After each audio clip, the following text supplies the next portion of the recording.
என்னம்மா, எதுக்கு என்ன கூப்பிட்டீங்க? இங்க வா சொல்றேன்.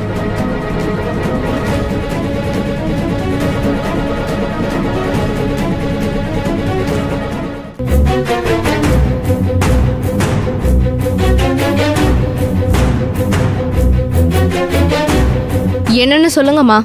ஏண்டி, அந்த வித்யாவும் இப்ப நீ படிக்கிற ஸ்கூல்ல தான் சேர்ந்து படிச்சுக்கிட்டு இருக்காளாமே?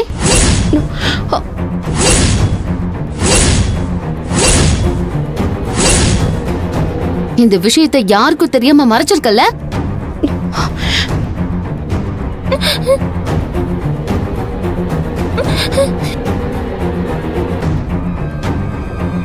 நீ படிக்கிற ஸ்கூல்ல அவ எப்படி வந்து சேர்ந்தா? சொல்லுடி, சொல்றீங்கல்ல. இந்த விஷயத்தை இவதான் உங்ககிட்ட சொன்னாளா? ஆமா, இவதான் சொன்னா. வித்யா விஷயத்தை நீ மறைச்சதும் இல்லாம நந்தினி கிட்டயும் அரவிந்த் கிட்டயும் சொல்ல வேண்டாம் வேற சொல்லிருக்க.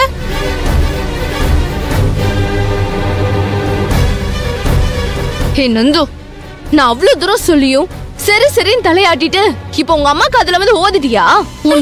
ஏய், என்னடி உங்க அம்மா? அப்போ உனக்கு நான் யாரு? அடிச்சு பல்லுகள் எல்லாம் கட்டிடுவ பாத்துக்கோ.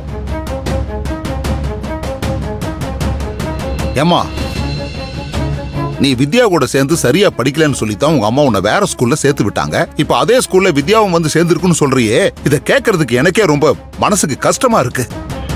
அதான் உண்மையான ஃப்ரெண்ட்ஷிப்ன்றது தாத்தா.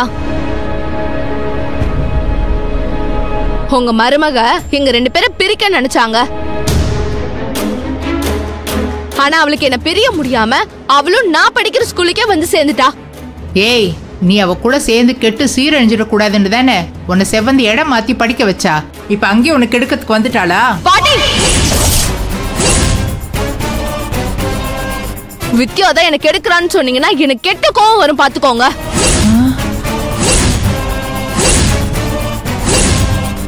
அவளை பத்தி உங்களுக்கு என்ன தெரியும்னு இப்படி குறை சொல்லி பேசிட்டு இருக்கீங்க? ஏய், ஓ மேல தப்ப வச்சுக்கிட்டு தேவையில்லாம பாட்டி மேல கோவத்தை காட்டிக்கிட்டு இருக்க. இது சரியில்லை சொல்லிட்டேன். ஏன் மேல தப்புனா அப்படி என்ன தப்பு பண்ணிட்ட? வித்யாவும் உன் கூட சேர்ந்து படிக்கிறாங்கிற விஷயத்தை மறைச்சது தப்பு இல்லையா? நான் உங்ககிட்ட சொன்னா இப்ப கத்துற மாதிரி தான் அப்போ லபோ திபோன்னு கத்துவீங்க. அதனாலதான் சொல்லல. உங்ககிட்ட சொல்றதுக்கு எனக்கு விருப்பமும் கிடையாது. ஏய், வித்யாவோட சேர்க்கையால தான் உன்னோட ஆக்டிவிட்டிஸ் எல்லாமே மாறி போச்சு. இப்ப திரும்பவும் அவ கூட தான் படிக்கிறேன்னு கேள்விப்படுறப்போ எங்களோட மனசு என்ன பாடுபடும்னு கொஞ்சம் யோசனை பண்ணி பாரு. நீங்க எல்லாரும் தேவையில்லாம பதட்டப்பட்டா அதுக்கு நான் என்ன பண்ண முடியும் ஆண்டி?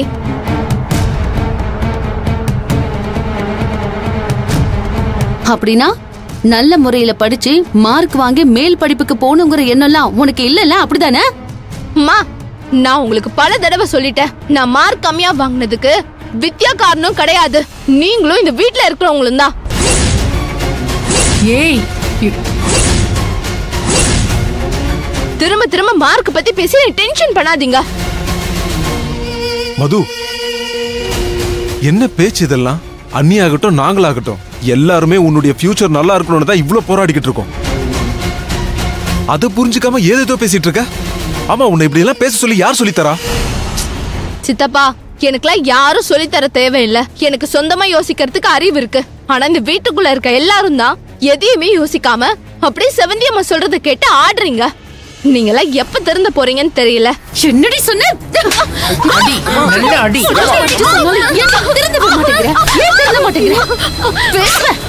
அடி, நல்ல அடி.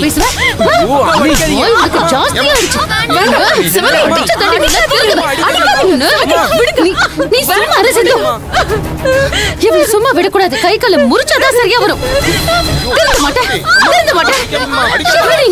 போராடுறது என்ன பேசிக்கிட்டு இருக்கா? தொலைச்சு என்ன அடிச்சிட்டீங்கல்ல. எனக்கு இந்த வீடு வேணாம், இந்த வீட்டுல இருக்க யாரும் வேணாம். என் லைஃப் நானே பாத்துக்கிறேன். ஏய் நந்தினி, இங்க பாரு. இதுக்கெல்லாம் காரணம் நீதாண்டி. இனிமேல் நீ என்ன எப்பவும் பார்க்க முடியாது. மது, ஏய் மது,